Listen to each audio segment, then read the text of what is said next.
Before we start the video, if you haven't seen the review I did for the first Golden Axe, please do so, since this is a continuation of that one. So, please check it out if you haven't already. Okay, with that out of the way, let's begin!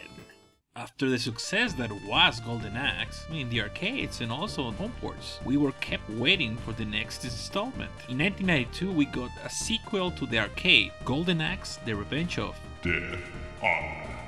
Amazing arcade beat 'em up, probably one of the top 5, and that's saying a lot. But 1 year before, we got Golden Axe 2 for the Sega Genesis.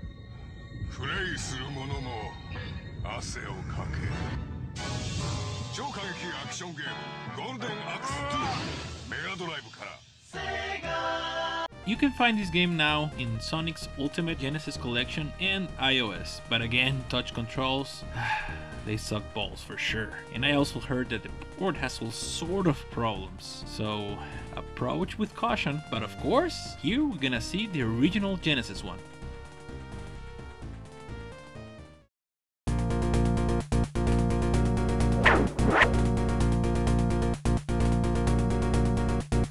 The same 3 characters from the original game make a comeback, and they all have a beef with Death Honor.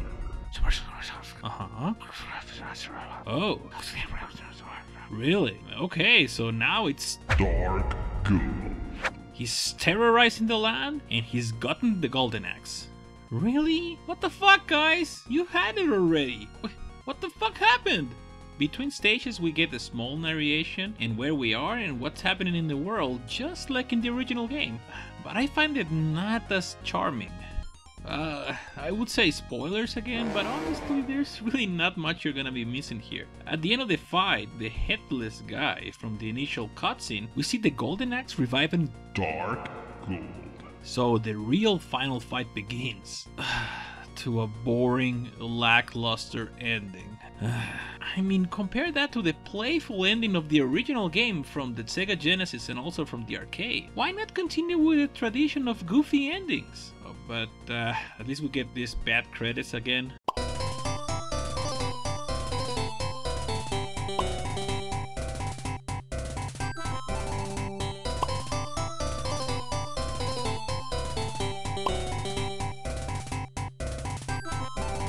But even those are not as creative as the first game.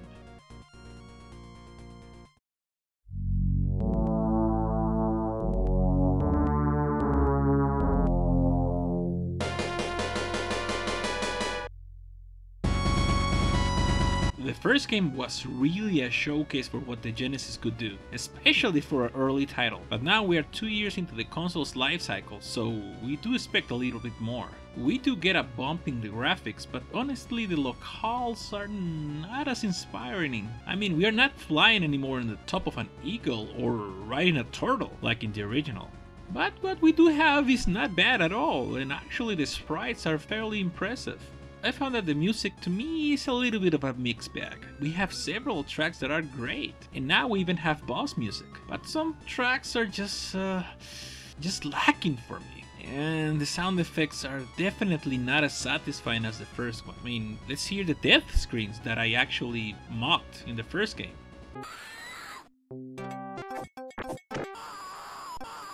But now...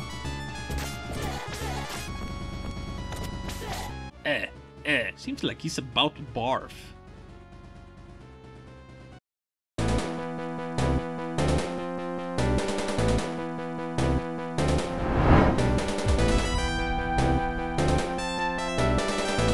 The gameplay is largely the same. I mean, we got to play as the same characters as the first game. Granted, there are small tweaks. Tapping the jump and attack button now yields a different attack, and now we can actually choose how strong the magic will be. But you can revert that as the old way to use the magic in the options screen, which is what I did actually. But now, for some reason, Axe Battler no longer uses earth magic. He's now wind. And Gilius Thunderhead no longer uses thunder. He's now earth.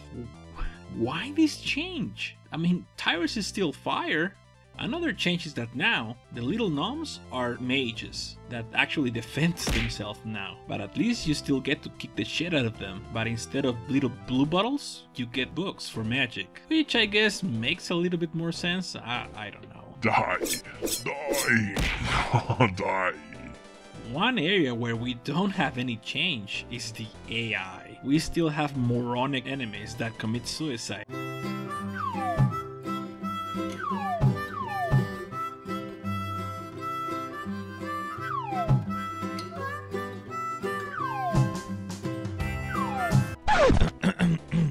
The beasts you get to ride now, I found them to be not as useful as the first game. They tend to hit back first, leaving you vulnerable, and they hit twice, so the enemies, they have more time to respond. The only one I found useful is the fire one. The game is around the same difficulty as the first one, maybe a bit easier, but we continue to have ally damage and we share continues as the first game. One inclusion I did like best was the duel. Now instead of fighting a 1 versus 1 battle, you get to fight progressively more powerful enemies. I like this.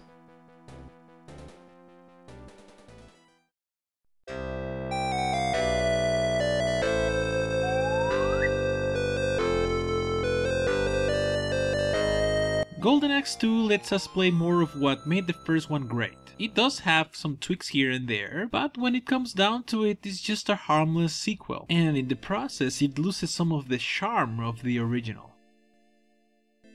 If you're new to my channel, I like to have a board to compare games that I've already reviewed. These are the first hack and slash beat-em up games that I've reviewed. The first game was to me more satisfying, with better sound effects, a better ending, and more charming overall. So, I like it more.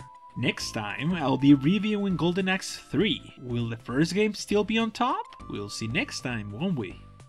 So, thanks for watching Gokado's Retro Reviews, and hasta la próxima. Don't forget to subscribe so you don't miss up the next review and see which Golden Axe game I like the most out of the 3 original 16-bit ones. Also, don't forget to check out the Console Explosion for all your geek and gaming news and shows. The Console Explosion has a weekly podcast as well. Last one was about CES 2015 and I was invited to it, so check it out. I'll leave the links in the description below. Check us out and I'll talk to you guys next time. Hasta la próxima.